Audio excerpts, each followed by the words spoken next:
buenos días. Estoy encantada de estar con ustedes en esta actividad de capacitación profesional, en este seminario que se titula Caminos Diversos para la Educación del Mundo, organizado y auspiciado por la Universidad Nacional, sede Choroteca en Costa Rica.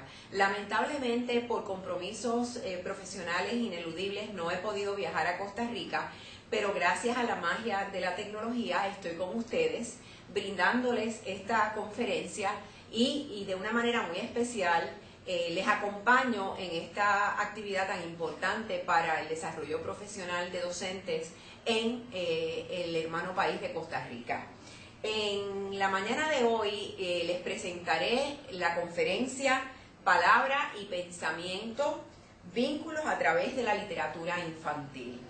Y ciertamente cuando hablamos de palabra y pensamiento y vinculamos palabra y pensamiento con literatura infantil, no podemos dejar de mencionar que no hay nada más fascinante y más interesante para el cerebro humano que un buen relato.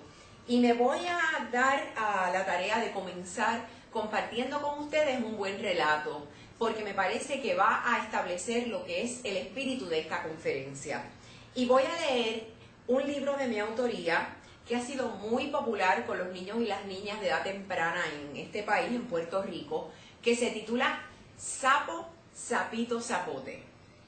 Y dice de la siguiente manera: Sapo, Sapito, Zapote vivía feliz en el estanque pantanoso del jardín.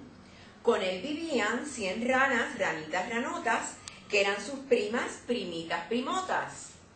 Libélula, Lula, Lulita también vivía en el jardín. A cada rato cruzaba el estanque volando cerca del agua, tan distraída como siempre. Y detrás volaban 100 libélulas, libélulitas, libélulotas, que eran sus primas, primitas, primotas. Lagartijo, lagarto largo, prefería vivir en el rosal.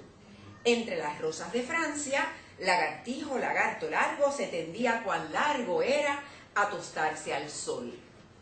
Y con él se tendían 100 lagartijos, lagartijitos, lagartijotes, que eran sus primos, primitos, primotes.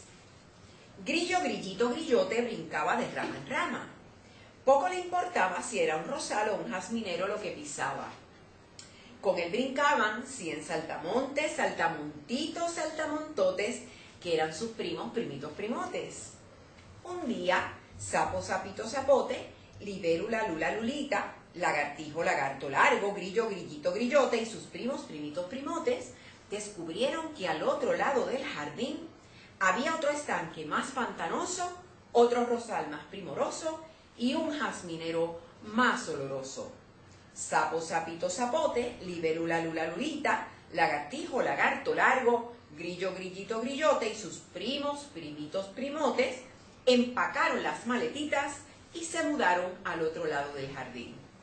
Ahora viven felices con sus primos, primitos, primotes en el estanque más pantanoso, bajo el rosal más primoroso y a la sombra de un jazminero oloroso en el otro lado del jardín.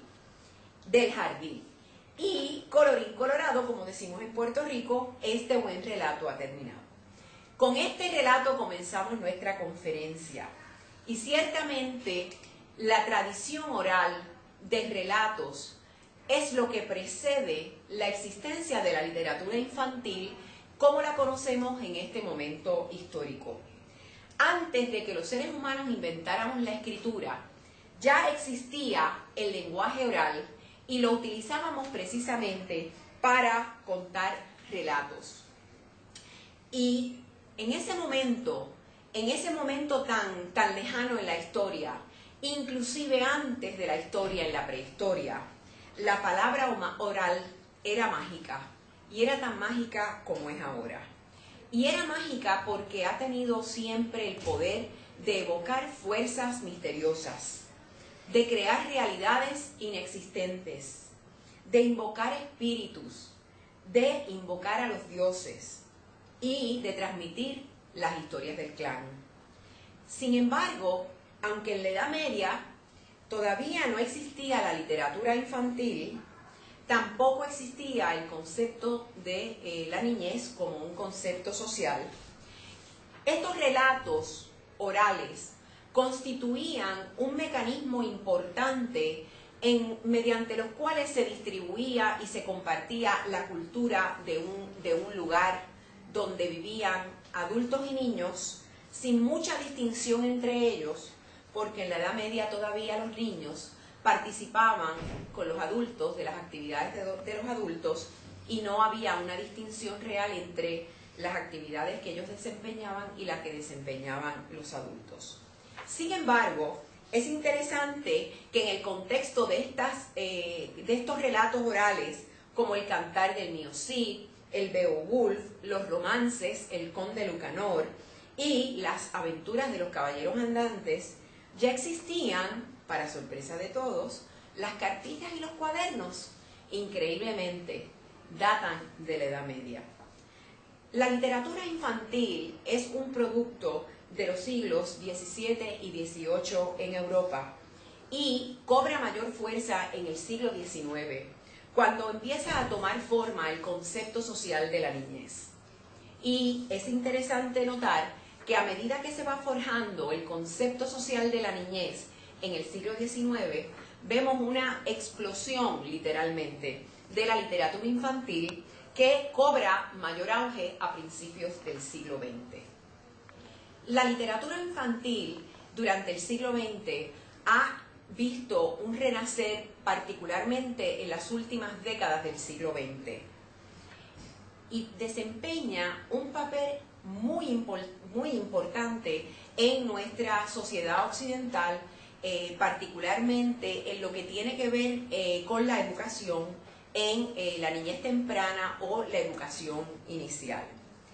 En el principio de la vida, los niños y las niñas que van a nacer y a crecer en una sociedad en la que el lenguaje define sus interacciones, vienen al mundo con una capacidad innata hacia el lenguaje y el pensamiento. Una capacidad innata que, sin embargo, es potencial y que todavía no se ha expresado del todo. Nacen en este ambiente sociocultural en el que el lenguaje lo define todo. Y el lenguaje, como parte de esa forma de relacionarnos con los niños y las niñas, se convierte en una herramienta que interviene en todas las actividades que giran en torno a las rutinas diarias de los pequeños en nuestra sociedad alfabetizada. Lo que sucede es que, aunque los bebés tienen este potencial innato para desarrollar lenguaje y pensamiento, que posteriormente ha de encontrar quizás su mejor expresión en lo que es el acceso al lenguaje escrito y a la literatura infantil, lo cierto es que el bebé no tiene todavía ni lenguaje ni pensamiento. Está en potencia, pero no lo ha desarrollado todavía.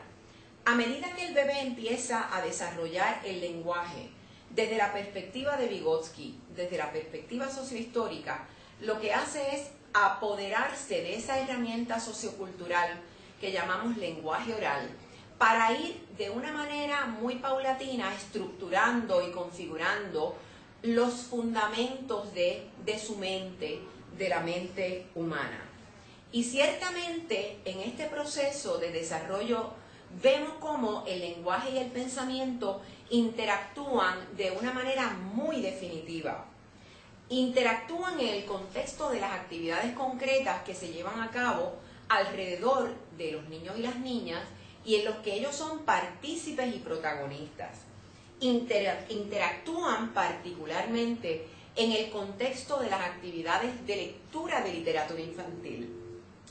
Durante mucho tiempo se ha estado investigando y se ha estado documentando el papel tan contundente que desempeña el exponer a los niños y a las niñas pequeñas desde el nivel preescolar y en el nivel inicial a la literatura infantil.